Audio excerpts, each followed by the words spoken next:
exciting itong araw na to. Handa na ba kayo? Nako, may magandang magaganap ngayong linggong ito. Diyan lang kayo. DP Sara, san ka na?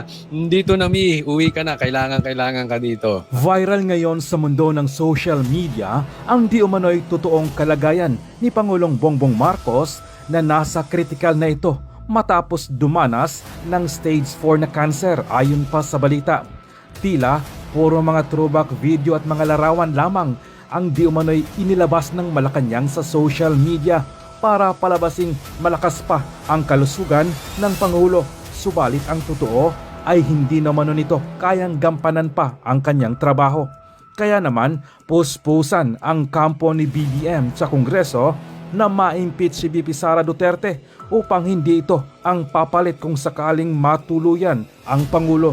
Subalit tila bigo ang masasamang plano ng mga buhayang mambabatas dahil nakatadhana na ang pagiging presidente ng isa pang Duterte sa bansa sa katauhan ni Vice President Sara Duterte.